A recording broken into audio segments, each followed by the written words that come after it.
নমস্কার। সবাইকে নমস্কার জানিয়ে, আদাব জানিয়ে, শুভেচ্ছা জানিয়ে যারা আমার Facebook লাইভ দেখেন, যারা আমার YouTube চ্যানেল দেখেন তাদের সবার জন্য আজকে মহামনীষী, মহাশিক্ষক ঈশ্বরচন্দ্র বিদ্যাসাগরের জন্মদিন উপলক্ষে ২৬শে সেপ্টেম্বর এই একটা সামান্য আলোচনা করছি। আ যাকে চিরকাল সবচাইতে বড় শিক্ষক হিসেবে ভেবে এসেছি, সেই ঈশ্বরচন্দ্রের জন্মদিনে এইটা আমার একটা অর্ঘ্য। এখন আ আমি জীবন শুরু করেছিলাম খুব সামান্যভাবে। আম এবং অনেকেই যারা আমাকে চেনেন তারা জানেন যে একেবারে খুব দরিদ্র এক পরিবার থেকে উত্তর কলকাতার এক সরু গলি থেকে উঠে আসা আমি একটা ছেলে। তা কিভাবে যেন জীবনে কত কি ঘটে গেল একেক সময় পিছন ফিরে তাকালে ভীষণ অবাক লাগে, আশ্চর্য লাগে যে কি করে এরকম একটা অবিশ্বাস্য ব্যাপার কি করে সম্ভব হলো?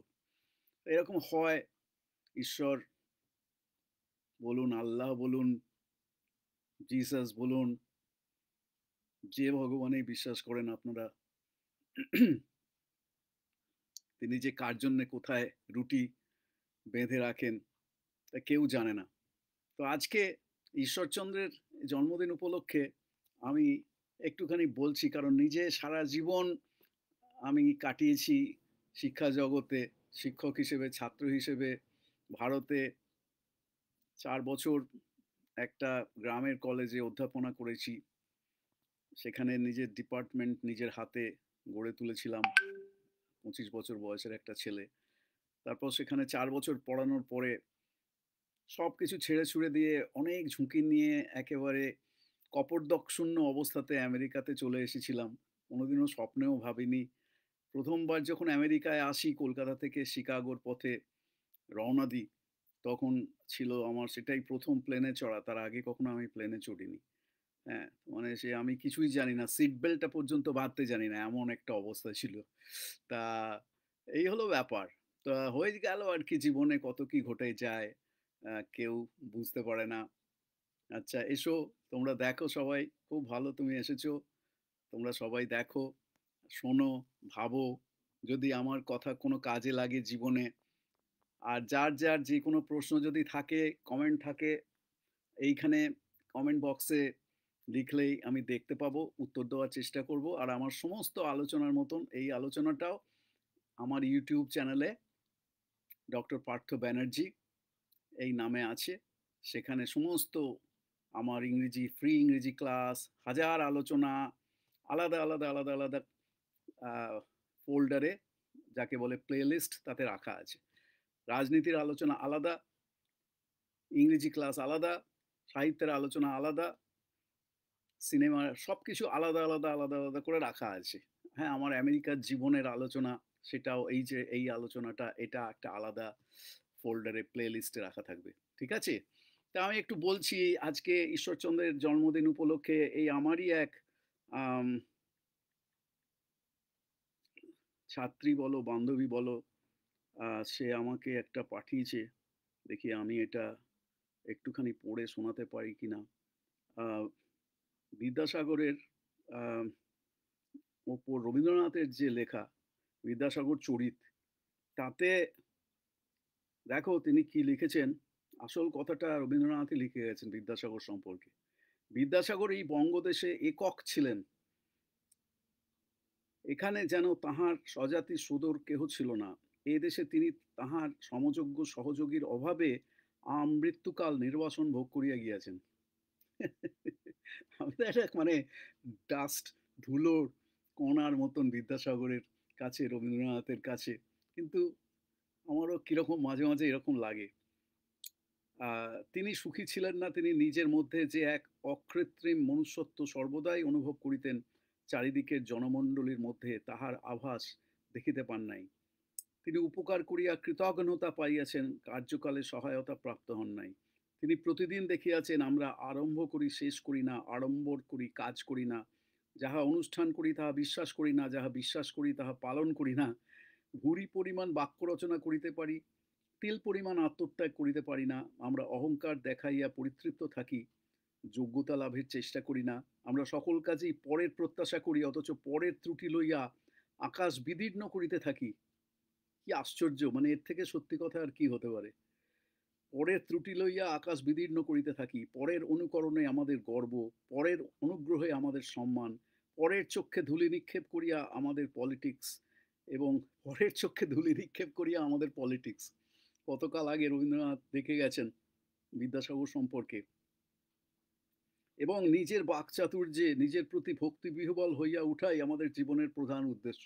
ফেসবুকের পোস্টগুলো দেখলে বেশি বোঝা যায়। এই দুর্বল, ক্ষুদ্র, হৃদয়হীন, কর্মহীন, দাম্ভিক, তার্কিক জাতির প্রতি বিদ্যাসাগরের এক সুগভীর ধিক্কার ছিল। কারণ তিনি সর্ববিষয়েই ইহাদের বিপরীত ছিলেন। এই বিদ্যাসাগর সম্পর্কে রবীন্দ্রনাথের লেখা একটু পড়ে শোনালাম। আমার একটা ছোট্ট বই আছে, এই যে এই বইটা, যে কলকাতাকে ভালোবেসেছি, কলকাতার গাংচিল প্রকাশ করেছিল, কিন্তু কোনো প্রমোশন কিছু হয়নি। তো এই বইটাতে আমি, গাংচিল থেকে বেরিয়েছিল এই ২-৩ বছর আগে, ৪ বছর আগে। কোভিডের সময় বেরিয়েছিল আসলে। তো যাই হোক, এই বইটা পাওয়া যায়। আমার সমস্ত বই কলকাতার ডেজে পাওয়া যায়, ধ্যানবিন্দুতে পাওয়া যায়, অভিযান থেকে আমার বই বেরিয়েছে, আরো বেরোবে, সেখানে পাওয়া যায়। তো এইসব বইগুলো আমি তোমাদের পড়তে অনুরোধ করছি। তো এতে আমি একটা চ্যাপ্টারই লিখেছিলাম, ঈশ্বরচন্দ্র ও নোম চমস্কি।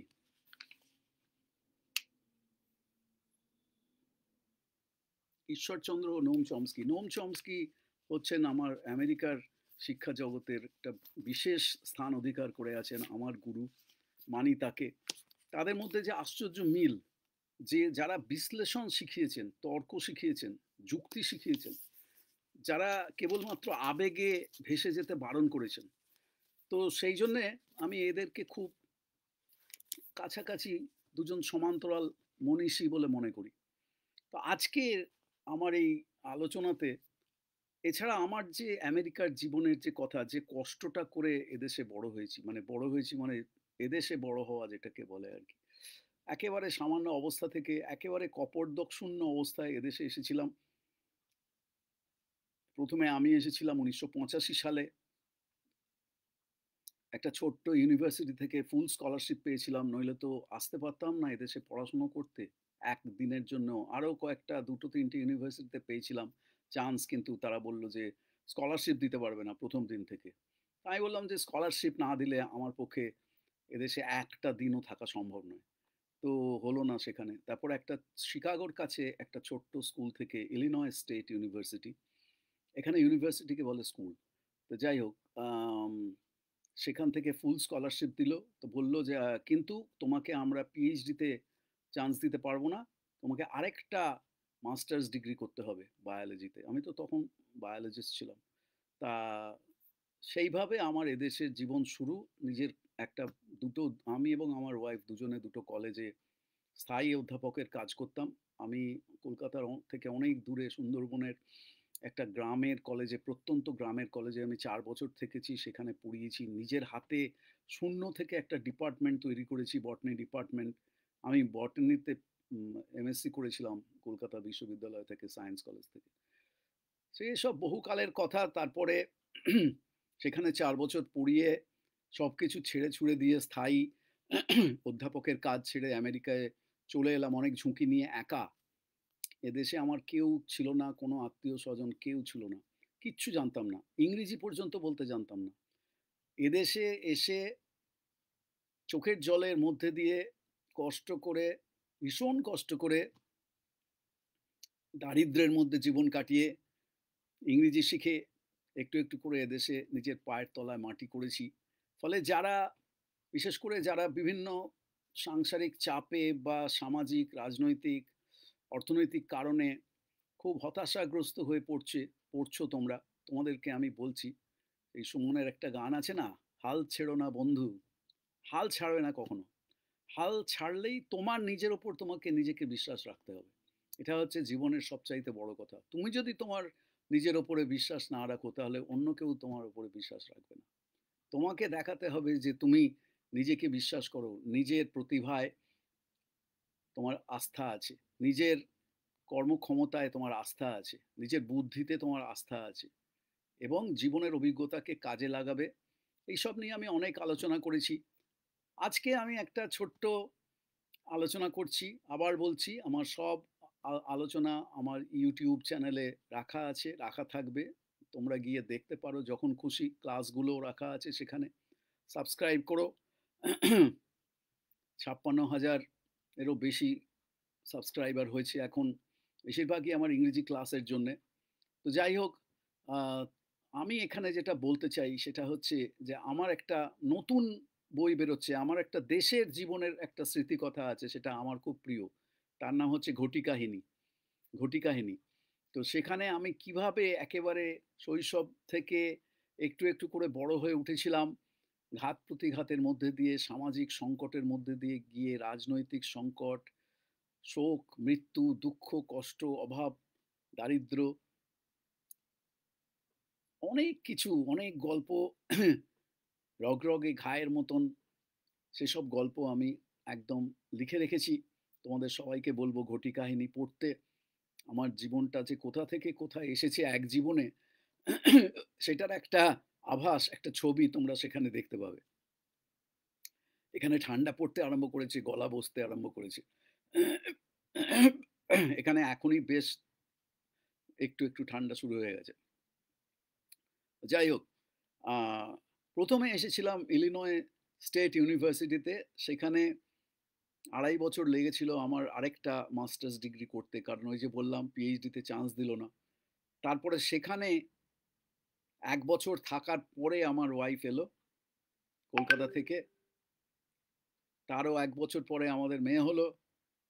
তারপরে আমরা অনেক কষ্ট করে নতুন বইয়ের জন্যে অধীর অপেক্ষা।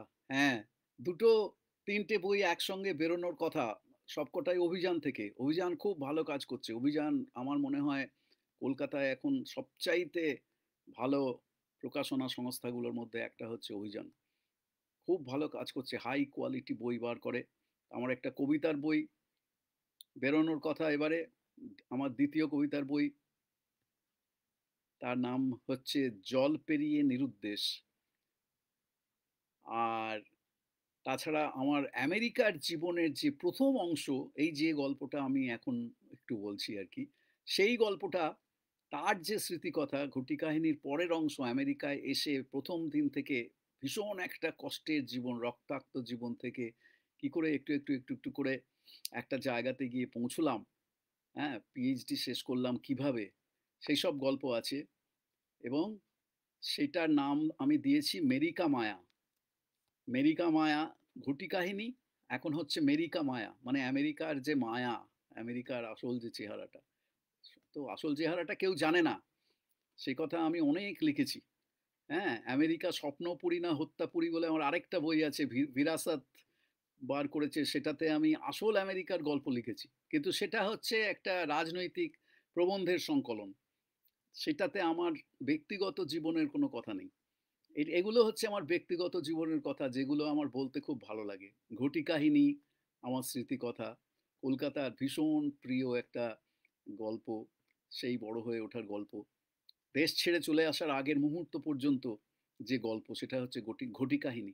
তারপরে তার সঙ্গে, সঙ্গে তো এই বইটার কথা বললাম। এটাতে আমার ক্রিকেট, ফুটবল, গান, হেমন্ত মুখোপাধ্যায়, সত্যজিৎ রায়, রবীন্দ্রনাথ, ঈশ্বরচন্দ্র, কলকাতার ক্রিকেট, হ্যাঁ? আমাদের স্কটিশ চার্চ কলেজিয়েট স্কুল, দুর্গাপুজোর গল্প, এই সমস্ত গল্প, এই যে কলকাতাকে ভালোবেসেছি, আড্ডার গল্প, এগুলো এখানে আছে। এটা আরেকটা স্মৃতিকথা। এটা গাংচিল থেকে বেরিয়েছিল। আর এবারে 'মেরিকা মায়া' বেরোচ্ছে। আমেরিকার ১ম জীবনের গল্প। অভিযান বার করছে। আর ওই যে চমস্কির কথা বললাম, চমস্কিকে আমি নিজে, আমার যেটা জীবনের স্বপ্নেরও অতীত ছিল। আমি কলাম্বিয়া যখন সায়েন্স-টায়েন্স সব ছেড়ে দিয়ে আবার অনেক বয়সে, ৪০ বছর বয়সে নিউ ইয়র্কে চলে এলাম। কলাম্বিয়া বিশ্ববিদ্যালয় থেকে আমি জার্নালিজমে আরেকটা ৩ নম্বর মাস্টার্স ডিগ্রি করতে হলো। তো যাই হোক, সেই সময় নোম চমস্কির সঙ্গে পরিচয় হলো এবং সেই ২০০০ সাল থেকে আর এখনো পর্যন্ত তার সঙ্গে আমার যোগাযোগ থেকে গেছে, যদিও এখন তিনি ভীষণ অসুস্থ, ৯৫ বছর বয়স, একেবারে জীবনের শেষ প্রান্তে। যাই হোক, এত বড় একজন মনীষীর সঙ্গে পরিচয় হওয়া, কাজ করা, ইন্টারভিউ করার যে সুযোগ, সেটা আমার জীবনে একটা অবিশ্বাস্য ব্যাপার। তো সেই ইন্টারভিউগুলো নিয়ে এবং তার উপরে আমার নিজের বিশ্লেষণ নিয়ে আরেকটা বই বার করার কথা, সেইটার কাজ চলছে। অনুবাদের কাজ ইত্যাদি সেই সমস্ত চলছে। তো আমি তো এবছর ২০২৪ এ আমি দেশে গিয়ে ৫ মাস কাটিয়ে এলাম। আবার খরচের ব্যাপার আছে। যাই হোক, জল পেরিয়ে নিরুদ্দেশ থেকে আবৃত্তি করতে চাই। আচ্ছা, নিশ্চয়ই আজমল, তুমি আমার একটা ভাইয়ের মতন, ছোট ভাইয়ের মতন। তোমাকে নিশ্চয়ই আমি দেব, তুমি আবৃত্তি করো। খুব ভালো হবে। আমার মনে হয়েছে যে আমার ১ম যে কবিতার বই, 'মেঘ ভাঙা রোদ্দুরে মাতাল কবির দল', সেটা আমার খুব প্রিয়। কারণ ১ম কবিতার বই, সেটা বুক টার্মিনাস বার করেছিল। এই ২-৩ বছর আগে বেরিয়েছিল। আর এই 'জল পেরিয়ে নিরুদ্দেশ' আমার ২য় কবিতার বই। আমার কবিতার বইগুলো বইগুলো আমার কাছে খুব প্রিয়। ওই যে বললাম, নিজের উপর বিশ্বাস রাখতে হবে। তা আমি মনে করি যে আমার লেখা খুব ভালো। তা আমি যদি নিজে না মনে করি আমার লেখা ভালো, তাহলে তা অন্যকে আমি আমার লেখা পড়াতে যাবো কেন? আমি অনেক যত্ন করে লিখি, মনের কথা লিখি, মিথ্যে কথা আমি লিখি না কখনো। বানিয়ে লিখি না। যা সত্যি তাই লিখি। আর স্মৃতিকথা আর কবিতা, এই দুটো বিষয় আমার কাছে ভীষণ প্রিয়। আমার রাজনৈতিক প্রবন্ধ ইত্যাদি সবাই জানে আমি কোন মত পথের বিশ্বাসী, কাকে সমর্থন করি, কাকে সমর্থন করি না। ভীষণ ভালো আপনার লেখা স্যার, ভালো থাকবেন স্যার। ও থ্যাংক ইউ ভাই। এই তোমরাই আমাকে বলো, খুব ভালো লাগে। তোমরা আমার লেখা পড়ো, তাই জন্য আমার খুব আনন্দ হয়। তা যাই হোক, আমি জানুয়ারি মাসে বইমেলার সময় কলকাতায় আবার আসছি। তোমরা যারা আমার সঙ্গে দেখা করতে চাও, অনেকেই বলে যে, "স্যার আপনার সঙ্গে দেখা করতে চাই, দাদা আপনার সঙ্গে দেখা করতে চাই।" তো অনেকে দেখা করেছে। আমরা বড় অনুষ্ঠান করেছি। একাডেমি অফ ফাইন আর্টসে ২ বার আমরা বড় গ্যাদারিং করেছি। সেখানে ১০০ র বেশি মানুষ এসে দেখা করে গেছে একসঙ্গে। প্রত্যেকের সঙ্গে তো আলাদা করে দেখা করা সম্ভব হয় না। তো সেইজন্য এরকম একটা গ্যাদারিং এর ব্যবস্থা করতে পারলে সবার সঙ্গে একসঙ্গে দেখা সাক্ষাৎ করা যায়। আমার কিছু কথা আমি তোমাদেরকে বলতে পারি। তোমাদের কাছ থেকে কিছু কথা শুনতে পারি।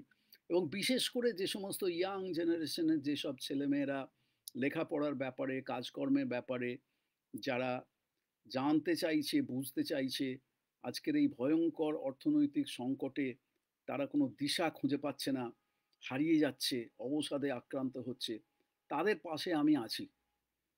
আমার যেটুকু সাধ্য, আমি তো আর সবাইকে হাজার টাকা দিয়ে তো আর সাহায্য করতে পারবো না। আর ওটাতে আমার কোনো বিশ্বাসও নেই। ওটাতে মানুষের কোনো আসলে কোনো উপকার হয় না। যে একেবারে ভীষণ একটা কষ্টে আছে, খেতে পাচ্ছে না, এই যে ভয়ঙ্কর বন্যা হচ্ছে, ভয়াবহ বন্যা পশ্চিমবঙ্গে, যা নিয়ে মিডিয়াতে তেমন কোনো আলোচনাই নেই।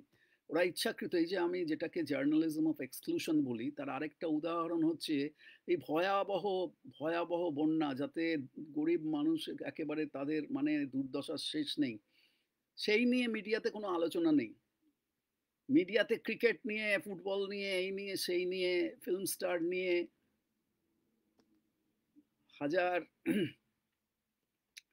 আ নানান রকম বিষয় নিয়ে হাজার আলোচনা আছে, কিন্তু গরিব মানুষের আসল জীবনের আসল গল্প নিয়ে কোনো কথা নেই। এটা হচ্ছে জার্নালিজম অফ এক্সক্লুশন, বর্জন করা সাংবাদিকতা। এইটাও আমি নোম চমস্কির কাছ থেকে আমি তার ম্যানুফ্যাকচারিং কনসেন্ট বা গণসম্মতি উৎপাদনের তত্ত্ব থেকে আমি ধার করেছি। তারই একটা প্রতিফলন আমার এই নতুন থিওরি, যেটা আমি জার্নালিজম অফ এক্সক্লুশন বলি, যে কিভাবে মিডিয়া দরকারি কথা আলোচনা থেকে বাদ দিয়ে দেয়।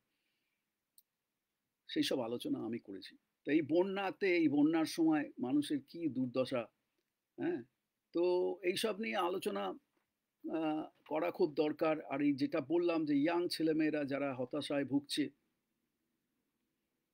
এই বন্যার কথাটা এই কারণে বললাম যে ওই যে টাকা দেওয়া, তাদেরকে সাহায্য করার জন্য আমি আছি। যারা একেবারে মরে যাচ্ছে, না খেতে পেয়ে আছে, বন্যাতে শেষ হয়ে যাচ্ছে, ঘরবাড়ি ডুবে যাচ্ছে। তাদের তো অর্থ সাহায্য করতেই হবে। সেটা আমি তো একা কতটা করব? তাও যেটুকু পারি করি। কিন্তু আমি বলছি যে ইয়াং ছেলেমেয়েরা যারা শিক্ষার ব্যাপারে, চাকরি-বাকরির ব্যাপারে, কেরিয়ারের ব্যাপারে পরামর্শ চায়। না আমাদের দেশে না সমালোচনা করে। ওই যে একটু আগে যেটা বিদ্যাসাগর চরিত থেকে রবীন্দ্রনাথের লেখা পড়লাম। আমরা অন্যের সমালোচনা প্রচণ্ড করি। কিন্তু আমরা নিজের সমালোচনাও করি না। আর আমরা কেউ কোনো দরকারি কথাবার্তা পরামর্শ দিলে আমরা তাকে অগ্রাহ্য করি, উড়িয়ে দিই। নানান রকমভাবে ব্যঙ্গ বিদ্রূপ করি, অপমান করি। আমাদের এই হলো ব্যাপার। তো যাই হোক আমি আসছি তোমাদের সবাইয়ের কাছে বারবার করে বলছি আমার বইগুলো পড়ো এবং সবাই মিলে একটা দুটো গ্যাদারিং এর ব্যবস্থা করো। বিভিন্ন জায়গাতে আমি যাই, যেতে রাজি আছি। কলকাতায় তো আমি থাকি বেশিরভাগ সময়টা। এখন আর উত্তর কলকাতায় থাকি না, এখন দক্ষিণ কলকাতায় থাকি।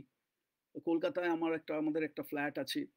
ওখানে আমার বাবা থাকতেন। আমার বাবা মারা যাওয়ার পরে সেই ফ্ল্যাটটাতে আমরা থাকি। যখনই যাই। তো একটা থাকার জায়গা আছে কলকাতায়। আর এদিকে আমি সমস্ত সারা জেলায় আমি বিভিন্ন কাজে আমি ঘুরে বেড়াই। তো ডাকলে ব্যবস্থা করলে আগে থেকে ব্যবস্থা করলে আমি যাব। ঠিক আছে? তোমাদের সবার সঙ্গে দেখা করার খুব ইচ্ছে থাকলো। তো যাই হোক, যে শিক্ষার গল্পটা সেটা একটু বলি। বলে আর ১০ মিনিটের মধ্যে শেষ করব। সেটা হচ্ছে যে ইলিনয় স্টেট ইউনিভার্সিটি থেকে বায়োলজিক্যাল সায়েন্সেস এ মাস্টার্স ডিগ্রি করলাম। কলকাতার তো এমএসসি ছিল। যাই হোক তারপরে সেখান থেকে সাদার্ন ইলিনয় ইউনিভার্সিটি বলে একটা জায়গায় চলে গেলাম। তখন আমার ওয়াইফ আর মেয়েকে নিয়ে, ছোট্ট মেয়ে। সেখানে গিয়ে ৪.৫ বছর লাগলো আমার পিএইচডি শেষ করতে। খুব তাড়াতাড়ি করতে পেরেছিলাম। কারণ ওখানে আবার স্কলারশিপের ব্যাপার ছিল। স্কলারশিপ ছাড়া তো থাকতে পারব না। যতদিন স্কলারশিপ তার মধ্যে শেষ করতেই হবে। আবার কাজও করতে হবে। স্কলারশিপ তো মুখ দেখে দিচ্ছে না। কাজ করতে হয় সেখানে। ছাত্রছাত্রীদের পড়াতে হয়। এইভাবে পড়াতে ০ থেকে ইংরেজি বলতে শিখে গেছি। এক বর্ণ ইংরেজিতে, ইংরেজি জানতাম, ভালো ছাত্র ছিলাম। কিন্তু ইংরেজিতে কথা বলতে গেলে গায়ে জ্বর এসে যেত। আর এখন তো অন্যরকম হয়ে গেছে। আপনি মনের কথা বলে দেন সহজভাবে। হ্যাঁ, এইটাই হচ্ছে আমার আমার আসল শক্তি। আমি অনেক শক্ত কথা অনেক সহজভাবে আমি বলি। এটা হচ্ছে আমার একটা শক্তি। আরেকটা হচ্ছে আমি জীবনের কথা বলি। জীবনের অভিজ্ঞতার থেকে কথা বলি। ধার করা কথা, থিওরির কথা বলে কি হবে? ওসব কথা তো কোনো জীবনে কোনো আসলে কোনো কাজ হয় না। আসল হচ্ছে জীবনের অভিজ্ঞতার কথা, কষ্টের কথা, সংগ্রামের কথা। কিভাবে নানান রকম প্ল্যান তৈরি করতে হয়। এই প্ল্যানটা প্ল্যান এ আমি ভেবেছিলাম এইটা করব। এখন দেখছি এটা করা সম্ভব নয়। তাহলে আমাকে একটা প্ল্যান বি, প্ল্যান সি তৈরি করতে হবে। যাতে আমি একটা অন্য রাস্তা খুঁজে বার করতে পারি। এই যে বাস্তবসম্মত চিন্তাভাবনা, বিশ্লেষণ এই জিনিসগুলো আমাদের দেশে খুব অভাব। আর উৎসাহ দেওয়ার খুব অভাব। আমি আবার চিরকাল আবার ছাত্রছাত্রীদের আমি কেবলমাত্র উৎসাহই দিয়ে এসেছি। কখনো তাদের ছোট করিনি, কখনো তাদের অসম্মান করিনি, কখনো তাদের বলিনি যে তোর দ্বারা কিছু হবে না। উৎসাহ দিয়ে এসেছি, বন্ধু মনে করেছি। এখনো আমার ছাত্রছাত্রী তাদেরকে আমি একেবারে বন্ধু-বান্ধবীর মতন আমি মনে করি এবং তাদের সঙ্গে সমকক্ষ। কারণ আমি আমার তাদেরকে অপমান করার, অসম্মান করার কোনো অধিকার নেই। এটাই হচ্ছে আমার শিক্ষা ব্যবস্থা। তা আমার তো আর মিডিয়া পাওয়ার নেই, আর আমার কোটি টাকাও নেই, আর আমার কোনো রাজনৈতিক স্ট্যাটাসও নেই। আমি কোনো পার্টিও করি না যে আমাকে আমার কথাগুলো একটা বড় প্ল্যাটফর্মে গিয়ে আমি বলার সুযোগ পাবো। কিন্তু যদি কখনো সুযোগ পেতাম, তাহলে এই যে সারা জীবনে শিক্ষা জগতের যে দুটো দেশে কাজ করার যে অভিজ্ঞতা এবং সারা পৃথিবী ঘুরে বেড়ানোর যে অভিজ্ঞতা, ইংল্যান্ডে গিয়ে বক্তৃতা দিয়েছি, ক্লাস নিয়েছি, বাংলাদেশে তো নিয়েইছি, সুইজারল্যান্ডে ক্লাস নিয়েছি, অনলাইন ক্লাস মিডিয়ার ওপরে। কানাডাতে গেছি, সেখানে নিয়েছি। কত জায়গায় স্পেনে গিয়ে বক্তৃতা দিয়েছি, কনফারেন্সে গেছি, ইটালিতে গেছি। বিভিন্ন জায়গাতে নানান রকম অভিজ্ঞতা হয়েছে। ফ্রান্সে। তো এই যে সারা জীবন যে একটা সামান্য জীবন যেটা আমি বলছি যে বিদ্যাসাগর এবং চমস্কির পথে এক সামান্য জীবন। এই সামান্য জীবন হচ্ছি আমি। এই পিএইচডি করার পরে সেখান থেকে নিউ ইয়র্কের অলবেনি শহরে ১ম নিউ ইয়র্কের সঙ্গে পরিচয় হলো। কোথায় সেই ইলিনয় আর কোথায় নিউ ইয়র্ক, আমেরিকা তো বিশাল দেশ। এক জায়গা থেকে আরেক জায়গার বিশাল দূরত্ব। অন্য একটা দেশ মনে হয়। সেখানে এসে অলবানিতে পোস্ট ডক্টরাল ফেলোশিপ পেলাম একটা, সেখানে কাজ করলাম। সেখান থেকে গ্রিন কার্ড হয়ে গেল। আমেরিকায় স্থায়ী বাসিন্দা হলাম। তারপরে সেখান থেকে আবার সব ছেড়ে ছুড়ে দিয়ে ৪০ বছর বয়সে আমি একা আবার নিউ ইয়র্ক শহরে চলে এলাম এবারে কলাম্বিয়া ইউনিভার্সিটিতে জার্নালিজমে আমার আরেকটা মাস্টার্স ডিগ্রি করার জন্যে। তখন টাকা পয়সা দিচ্ছে না। তখন একটা $৬,০০০ স্কলারশিপ পেয়েছিলাম ইসরায়েল, প্যালেস্টাইন, জর্ডান ভ্রমণ করার জন্যে। ব্যাস সেখান থেকে কলাম্বিয়া থেকে যখন মাস্টার্স ডিগ্রি করে বেরোলাম, তখন আমার এই নিউ ইয়র্কের জীবন শুরু হলো। তখন আমার ফ্যামিলিকে আমি নিয়ে এলাম। এখানে নতুনভাবে জীবন শুরু করলাম। তারপরে জার্নালিস্ট হিসেবে কিছুদিন টেলিভিশনে কাজ করলাম। কত কি না করেছি। তারপরে সেখান থেকে আবার রাস্তায় নেমে ওই ১১ই সেপ্টেম্বরের ভয়ানক ঘটনার পরে ইমিগ্রেন্টদের জন্যে, গরিব ইমিগ্রেন্টদের জন্যে যারা মার খাচ্ছে, অত্যাচারের শিকার হচ্ছে, তাদের জন্যে রাস্তায় নেমে কাজ করলাম। একটু নাম হলো, খ্যাতি হলো, যাই হোক কিছু একটু হলো। তারপরে ওই শেষ ১৪টা বছর ২০০৭ থেকে ২০২১ আমি নিউ ইয়র্কের একটা বড় শ্রমিক ইউনিয়নে ওদের একটা কলেজ আছে, সেখানে আমাকে ক্রিটিক্যাল থিংকিং এডুকেটর হিসেবে আমাকে ওরা কাজ দিল, হায়ার করলো। সেখানে আমি প্রত্যেক বছর ১৪টা সিজন আলাদা, আলাদা একটা সাবজেক্টের ওপরে ক্রিটিক্যাল থিংকিং পড়িয়েছি। কোনো বছর অর্থনীতি, কোনো বছর ক্লাইমেট চেঞ্জ, কোনো বছর ইমিগ্রেশন, কোনো বছর মানবাধিকার, কোনো বছর আর্টিফিশিয়াল ইন্টেলিজেন্স। প্রত্যেকটা বিষয়ের ওপরে আমি ১ বছর ধরে ক্রিটিক্যাল থিংকিং এর ক্লাস দিয়েছি। আর ওই যেটা বললাম, দেশের সঙ্গে সদা সর্বদা যোগাযোগ রেখে গেছি। সমস্ত টাকা পয়সা, সঞ্চিত টাকা, জমানো ছুটি খরচ করে প্রত্যেক বছর প্রায় দেশে যাওয়ার চেষ্টা করেছি। ১ম দিকে যেতে পারতাম না, টাকা ছিল না। তারপরে যখন থেকে সে অবস্থা হয়েছে, সমস্ত সারা পৃথিবীর আরো কত জায়গায় যেতে পারতাম। আমেরিকায় থাকলে বিরাট সুবিধে। সারা পৃথিবীর কত জায়গায় তুমি যেতে পারো। আর্থিক দিক থেকে সুবিধে, সব দিক থেকে সুবিধে। অনেক দেশে যেতে আমেরিকার ভিসা লাগে না সেখানে যেতে। তা এখন আমার ২ টো নাগরিকত্ব, একটা আমেরিকার নাগরিকত্ব পাসপোর্ট আছে। আবার ভারতের তাকে বলে overseas citizen of India OCI, তার একটা আলাদা পাসপোর্ট আছে। ফলে আমি দেশে গিয়ে যতদিন খুশি থাকতে পারি, যেকোনো জায়গায় যেতে পারি, যেকোনো কাজ করতে পারি, ব্যবসা করতে পারি, বাড়ি কিনতে পারি, গাড়ি কিনতে পারি, চাকরি করতে পারি, সবকিছু করতে পারি দেশে। কারণ আমার ওসিআই আছে, ওভারসিজ সিটিজেন অফ ইন্ডিয়া। ফলে আমি এখন ২ দেশেরই নাগরিক। এইভাবে বাকি জীবনটা কাটবে। এখন ঠিক করেছি যে চাকরি ছেড়ে দিলাম। এখানে কোনো চাকরির অবসর গ্রহণের কোনো বয়স নেই। যতদিন খুশি তুমি কাজ করতে পারো। তা আমি চাকরি নিজের একটা দারুণ চাকরি, সম্মানের চাকরি, যাই হোক সেসব ছেড়ে দিয়ে তার একটাই কারণ, যাতে শক্তি থাকতে, থাকতে শরীরের সবলতা থাকতে, থাকতে দেশে গিয়ে যেন দীর্ঘ সময় কাটাতে পারি, যা কখনো করতে পারিনি। কারণ ওই আমেরিকায় থাকি আর যেখানেই থাকি, আমি তো একজন আপাদমস্তক ভারতীয়, আপাদমস্তক বাঙালি, এবং দেশের প্রতি টানটা আমার ভয়ঙ্কর তীব্র। দেশের স্বপ্ন দেখি সবসময়। দেশে গিয়ে ঘুরে, ঘুরে বেড়াই। আমেরিকাতেও অনেক জায়গায় গেছি, অনেক জায়গায় গেছি। আমেরিকার ৫০টা রাজ্যের মধ্যে বোধহয় ২৫-৩০টা রাজ্যে আমি গেছি। ইলিনয়তে তো ছিলাম। আর নিউ ইয়র্কে তো গত ২৫ বছর ধরে আছি। এছাড়াও নিউ ইয়র্কের আশেপাশের সব রাজ্যগুলোতে গেছি। New jersey, Connecticut, Massachusetts, road island, Washington, Vermont, new Hampshire, main, এসব জায়গায় তো গেছি নিউ ইয়র্কের চারপাশে। তারপরে ওদিকে ইলিনয়তে যখন থাকতাম, Illinois, Indiana, Ohio, Kentucky, Missouri, আইওয়া, Wisconsin, Michigan, আবার ওদিকে সুদূর পশ্চিমে ক্যালিফোর্নিয়া, ওরেগন কত জায়গাতে গেছি। আবার দক্ষিণে ভয়ঙ্কর গরম অ্যারিজোনা যেখানে এখন অধ্যাপক চমস্কি যেখানে থাকেন, সেখানে গিয়ে তার সঙ্গে দেখা করে এসেছি, ইন্টারভিউ নিয়ে এসেছি।